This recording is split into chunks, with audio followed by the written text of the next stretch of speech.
I would give anything for the Knicks or the New York Jets to have a Tom Brady or a Bill Belichick type individual presiding over our franchise, whether it's the star player or a star coach. I would give anything for any New York team to give me what they have given Foxborough, what they have given, that God bless the Yankees, what they have given, Massachusetts and what have you.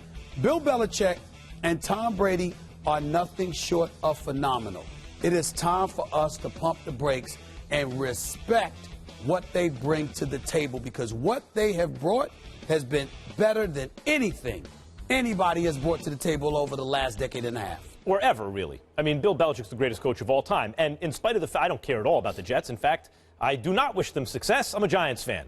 And I get, as New Yorkers, you have to choose in New York. Because you get I only jealous. brought up the Jets because they haven't won since 1960. That's right. Good. And that's the way it should stay. It should stay that way for another however many years. The point is that even as a Giants fan, with all the success the Giants have had a lot of success, including beating the Patriots twice in two of the greatest Super Bowls you've ever seen. I would trade it all to get Bill Belichick as the coach and GM. Because as good a job as the Giants coaches and GMs have done, no one's ever done the job Belichick's done. Of course I want that guy as the coach and the GM. But when people say leave the Patriots, and by the way, he was a defensive coordinator for the Giants. When people say leave them alone, to what exactly, why exactly? Let's review what happened here. The only way that winning counteracts the cheating, if in fact it was cheating, is that it shows that they would have won without the cheating anyway, which I don't think anyone ever disputes.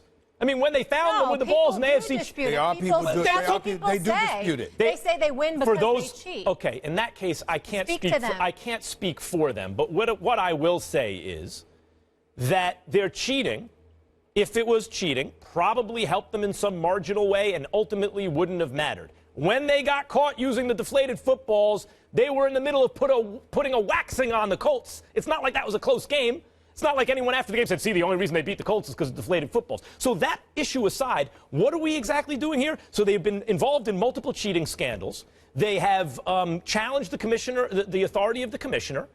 As a result, they wound up resting the greatest quarterback of all time 4 weeks in the beginning of the season, maybe helping them the rest of the season, increasing the trade value of their backup quarterback. They can probably get a first-round pick for him now, and ultimately facing the chokingest team in the history of the Super Bowl in the Atlanta Falcons and winning yet another Super Bowl. Leave them alone. This is like the greatest thing that ever happened to them. No, but they have motivation, us against the world. The asterisk next to their name. Time out. Last time I checked, integrity matters. And if somebody came up to you and they said everything that you have achieved in your illustrious career is compromised because you're a cheater, regardless of how much money you're making, regardless of your title, regardless of your success, it would throw you aback a little bit, because no one wants their personal integrity questioned. So we're having this discussion because what I'm saying is that when it comes to Belichick and when it comes to Brady, those out there, the naysayers out there who try to attribute the level of success that they have achieved to somehow gaining an unfair advantage need to stop doing that. Okay, but you're conflating two issues here. If on the one hand you're saying, well, attacking someone's integrity, one's integrity is important. Well, I agree with that, certainly. But if they were cheating, in fact, and it was not just one, it was Spygate and then it was Deflategate, then winning at a later date doesn't speak to cheating. Now, if you're saying, look, they weren't cheating, and the fact that they won proves that they weren't cheating, I suppose that speaks to integrity. But really, all you can say about winning is that it proves that if they were cheating, it didn't make a difference. And that doesn't speak to integrity. It depends on who you're talking about. If you're talking about Bill Belichick, your points are valid. If you're talking about Tom Brady, they may not. Because Tom Brady will tell you he had nothing to do with Spygate. Tom Brady will tell you he had nothing to do with Deflategate. Now, you can believe what you want. We all can believe what How does winning change that? But what I'm saying to you is, because when it came to Tom Brady, you did have some idiots out there actually implying that the greatness of Tom Brady isn't what we think it is. It was based on cheating? That's what they were saying. Yes, that cheating helps. Okay. Wait. No, this is the part that disturbs me about this debate with you.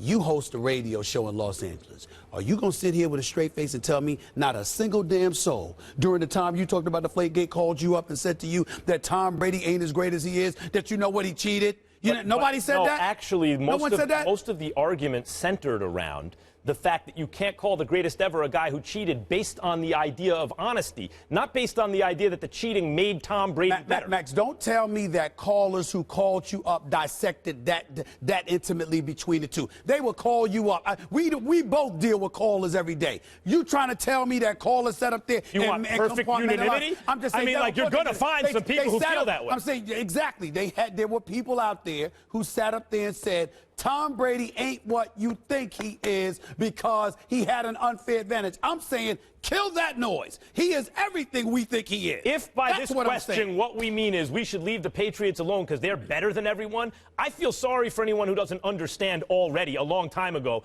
the Patriots are better than everybody else on a yearly basis. To answer the question I asked Stephen A., yes, it's time we leave them alone. As someone who grew up in New England as a Giants fan, and you hear Deflategate and Spygate, I'm overall that these guys are the greatest. They're a dynasty. They're next level.